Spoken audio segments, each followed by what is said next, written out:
Mes frères, mes sœurs,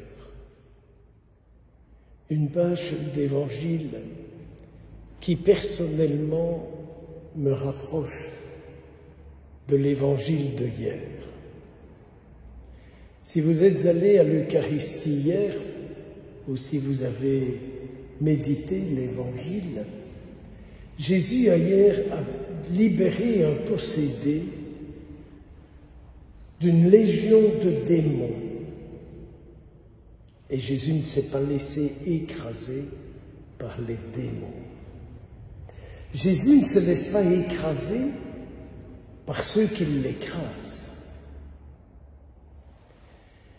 Il y a une foule ici qui entoure Jésus. Imaginez-vous la scène. Il est au bord de la mer et il y a une foule qui entoure Jésus. Je m'imagine qu'il y en a toute une série de cette foule qui sont avec les pieds dans l'eau, si ce n'est que les pieds, et pas plus. Et cette foule est là et elle entoure Jésus. Et c'est alors qu'arrive Jaïr. Cet homme, la foule ne l'impressionne pas. Ce qui compte pour lui, c'est d'arriver près de Jésus et de lui faire sa demande.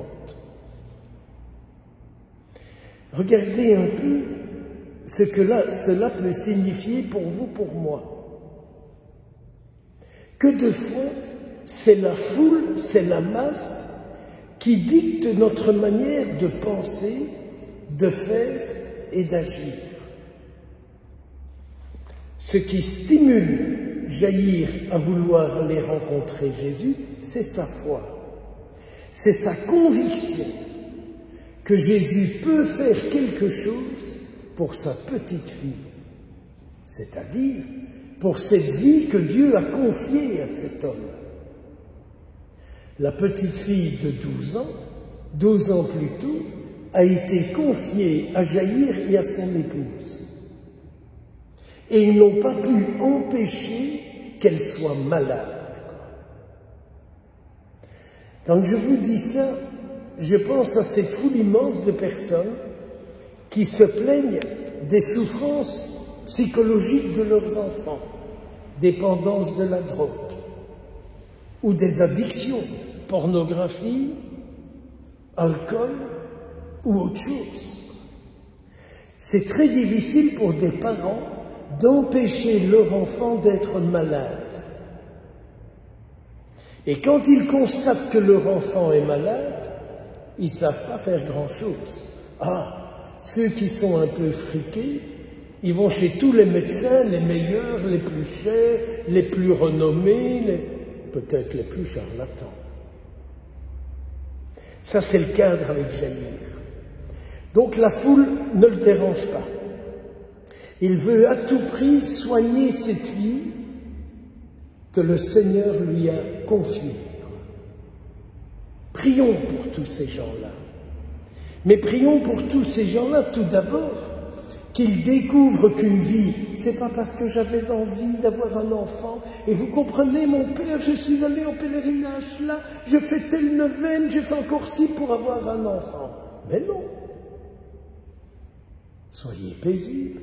Si le Seigneur n'en donne pas, il a peut-être ses raisons. Il a peut-être ses raisons. Tout ce que la médecine fait ne vient pas nécessairement de l'Esprit Saint. Tout ce que la médecine fait ne vient pas nécessairement de l'Esprit Saint. Nous croyons ça parce que ça nous arrange, parce que ça nous convient, parce que ça nous plaît. Et Jésus se met en route.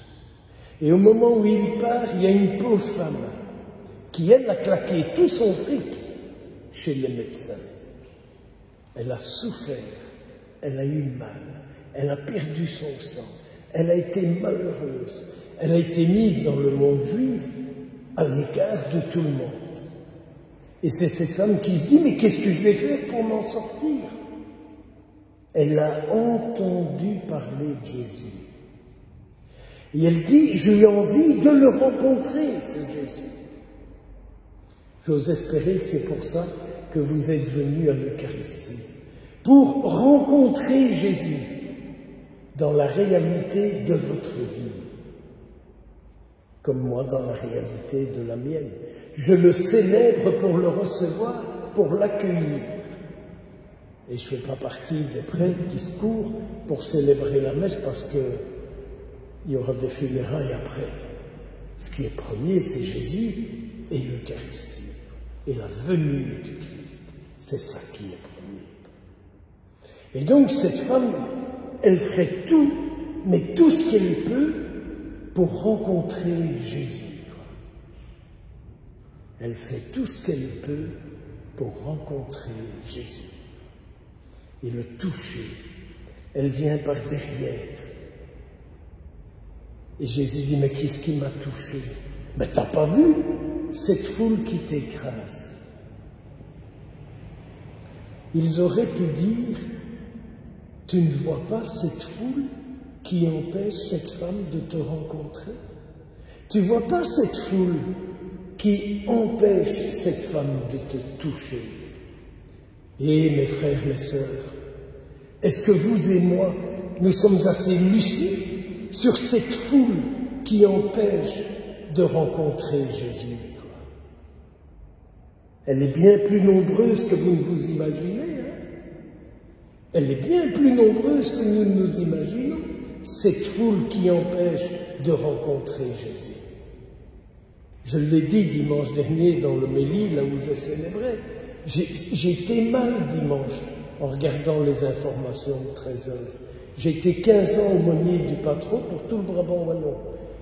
Il y avait une interview d'une dirigeante qui disait « Ah, mais nous, on s'est modernisé. Maintenant, on n'est plus attaché à l'Église. » Si c'est ça être modernisé, j'avais envie de dire espèce d'idiote, ou d'aveugler, ou d'aveugler, ou d'aveugler, et de lui dire, mais qui sauvera ta vie? Qui te fera comprendre ta vie? Qui te fera comprendre tes difficultés? Qui te sortira de tes misères? Parce que tu auras fait de bonnes études. Idiote. Vous voyez, il y a un gros problème. La foule aujourd'hui qui écrase Jésus. Et Jésus est touché par la foi de cette femme. Jésus est touché par votre foi, parce que Jésus sait pourquoi vous êtes venus. Il sait pourquoi ici vous êtes aujourd'hui.